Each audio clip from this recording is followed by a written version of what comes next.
What's going on, guys? JSGC here, and we are here for another Manchester City transfer update. Before I crack on with this video, make sure, like always, if you are enjoying the content, you want to stay up to date every single day with the latest Manchester City transfer news throughout the summer transfer window, then do subscribe, press that red button, press the bell, and put your push notifications on. 18k subscribers, less than 100 subs away. Any help towards that would be much appreciated. Don't forget also you can find my social media links there in the description below and sliding across at the bottom of the screen if you want to go and follow me on my Twitter and Instagram. My email also in the description below too if you want to hit me up for any sponsorships for any videos or any general business inquiries. I'm actively looking for a sponsor for these daily Manchester City transfer updates, so if you are interested, do let me know through my email. Leave a thumbs up once more if you do enjoy this video. 300 likes, that is the like goal once more. And also don't forget to leave your thoughts in the comments below of what you made of these transfers. Without further ado, let's crack on with this video. We're going to start off with the outs, and we've got an update on Louie Moulden. Now, he has joined Wolves from Manchester City. This transfer will be completed on the 1st of July. His contract at Manchester City is up on June 30th. He's a 19-year-old goalkeeper. He goes to the Midlands, so the best of luck to Louie on his move, and also the best of luck for the rest of his career. A youngster there from Manchester City leaving. Do wish him all the best. And he's got himself a good move to Wolves as well, so yeah. Decent. Now, moving on, we've got an update on Lukas Nmecha. Now, Sky Sport in Germany, they finally provided us with some clubs. They said that there was a German team in the Bundesliga closing in on signing him, but they weren't mentioning any team. Now they've chucked out some names. RB Leipzig, Stuttgart and Eintracht Frankfurt have all been chucked out there as all chasing Lukas Nmecha this summer. Manchester City, of course, looking for a permanent transfer, believed to be looking somewhere in and around 8 million euros for him. Are we going to get that? That remains to be seen, of course. Lukas Nmecha, he's hot in demand in Germany, representing them at under-21 level. Of course, he scored the winning goal in the European Championships for the under-21s for Germany to win them the trophy. And so he is a hot prospect there. And I do suspect that a permanent transfer will soon be concluded for him to go to Germany. So there we go. That's the outs all covered. Let's get on to the ins. We're going to first up start with an update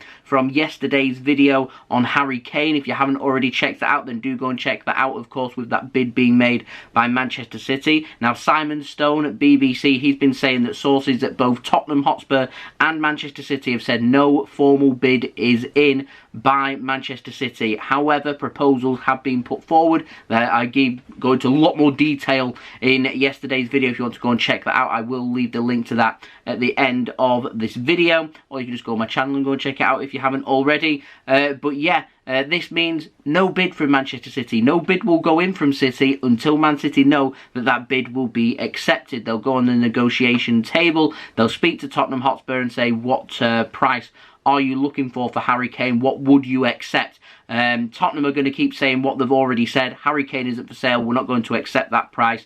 Some numbers have already been chucked out there. 120, 130, 150 million pounds have all been chucked out there. Honest truth, we don't know what Tottenham are going to accept for Harry Kane.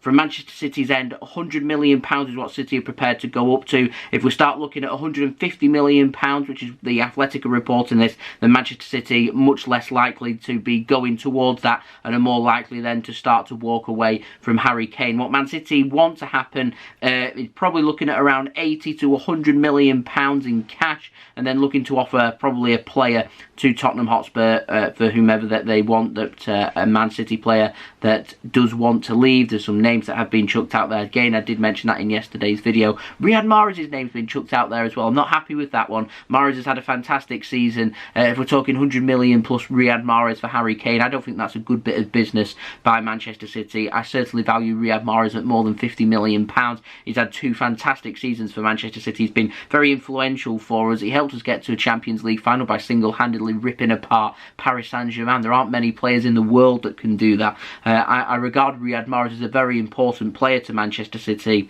and so I'd certainly be valuing him at more than the 50 million pounds being spoken about, including that cash on top of for Harry Kane. So we'll see where Manchester City choose to go with this transfer, but that is the latest. Now, moving on, we've got an update on Jack Grealish from Aston Villa. Now, apparently apparently he's nearing in on a move, or he's nearer to a move to Chelsea than he is to Manchester City. That's according to the Football Insider. I'll reiterate though that unless a player in attack is sold by Manchester City, we simply don't have room for Jack Grealish to join us. More than likely that player would be Bernardo Silva. We know there's interest from Spain, from Atletico Madrid and also from Barcelona. However, no bids have come in. These two teams, they haven't got much money to be able to pluck forward and give Man City enough money for Bernardo Silva. I've heard north of 60 million euros. I value Bernardo Silva at more than that. Bernardo Silva's he's not even really into his prime. He's great out wide. He's good in the middle as well. He's a good passer of the ball. A Portuguese international. He can perform on the highest stage of them all. He's helped to fill a void with David Silva leaving last season. He's more than stepped up to the plate this season. I think Bernardo Silva's had a pretty solid season for us.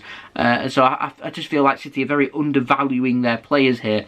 And it disappoints me when I hear £100 million Jack Grealish, £150 million Harry Kane. These teams working really hard to negotiate to not lose their best players, and yet City are saying 60 million euros for Bernardo Silva. It just doesn't make sense, I just don't see City doing that. I think Jack Grealish, it's a bit of a stretch. I think it's going to be a difficult transfer for us to get done. I have heard word that if City don't sign a striker this summer, they could well look out wide to bring a player in instead. Someone like Jack Grealish, perhaps. To me, losing Aguero and bringing in Jack Grealish, it's telling me there's going to be a change in formation. There's going to be a change in a player moving to another position. Quite frankly, we need a goal scorer, and if a striker isn't signed this summer, then I'm going to be very, very disappointed. Now, moving on to our final story. This is interesting. Mikel Oyarzabal. I haven't had to mention him since last summer. Now, was chasing Ferran Torres, of course, and we brought Ferran Torres in, and there were some other players that were chucked about as contingencies, and that included Mikel Oyarzabal. He, of course, plays for Real Sociedad, and the advantage we have with him being a player that plays in Spain, he has a release clause, means City don't have to do the negotiations. City don't like doing these negotiations. You're going to find out why. We've seen it with Koulibaly last summer, with Napoli, you're going to see it this summer with Harry Kane and Tottenham Hotspur, and you're going to see it if we choose to chase after Erling Haaland and Borussia Dortmund as well. We don't like negotiations. Quite frankly, I don't think we're very good at negotiations. We prefer to make life easier. We have a price we're willing to pay. Is that met with the release clause? If the answer is yes, then we choose to activate that release clause and we bring them players in. I know Oyarzabal ticks that box. He is an alternative, apparently, though, Oyarzabal, to Jack Grealish. Again, going to reiterate, City need to sell before he's brought in, unless a striker isn't signed. City could bring in a winger instead and move Ferran Torres into that striker's role to act as a contingency to Gabriel Jesus. That underwhelmed me, by the way. Not got too much of a problem with that, with Jesus and Ferran Torres needing to lead City's line if a class striker is signed by Manchester City and they're injured. Otherwise, like I said, I'm just going to be very disappointed. But Oyarzabal is a 24-year-old Spanish winger. He can play left wing, can also play as a centre-forward as well. He reminds me a lot of Ferran Torres, apart from Ferran Torres is more comfortable on the right-hand side, and Oyarzabal is more comfortable on the left-hand side. He does have a release clause. His release clause is believed to be, as of last year, 75 million euros. That makes him cheaper than what Jack Grealish would be. Is he as good as what Jack Grealish would be? And we've got to value, is 75 million euros a good price to be playing in this market? Of course, we had last season with Ferran Torres last summer. He cashed him back. He had a release clause. I think it was, what was it, like 100 million euros or something like that. Valencia needed cash, and they were willing to sell, and we ended up picking up Ferran Torres for a cool £20 million.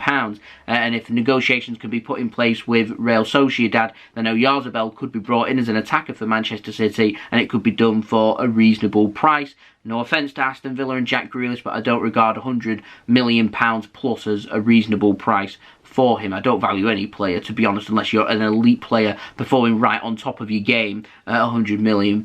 So we'll see what direction Manchester City choose to head in. Things, though, starting to hot up. Interest becoming more than interest. Bids coming in. Proposals being put forward. Next up, negotiations table. Next up, rejection or acceptance. If they're accepted, we move forward then. Personal terms, medicals, signings. Lots to look forward to. I will give you guys keep you guys up to date every single day with the latest Manchester City transfer news this summer. So if you haven't already, do subscribe, press that red button, press the bell, and put your push notifications on. It's free, I also just happen to be aiming for 18k subscribers as well. We're less than 100 subs away. Can we hit that at some point in the next couple of days? That would be amazing. So if you haven't already, please do subscribe. Also, leave your thoughts in the comments below of what you made of these transfers. If there is to be a contingency to Jack Grealish and an attacker is to leave Manchester City this summer, would you be happy with Mikel Oyarzabal? Let me know in the comments below. Don't forget also to leave a thumbs up if you did enjoy this video. 300 likes, that is the like goal. So that would be much appreciated as well. And also you can find my social media links there in the description below. And sliding across at the bottom of the screen if you want to go and follow me on my Twitter and Instagram. My email also in the description below too. If you want to hit me up for any sponsorships for any videos or any general business enquiries. I'm looking for a sponsor for these daily Manchester City transfer updates. So if that is something that does interest you, then do let me know via my emails. And I'll see you all again tomorrow for the next daily Manchester City transfer update. I've been JSGC. Thank you everyone for watching. I hope everyone is safe and well. Peace. Ciao for now.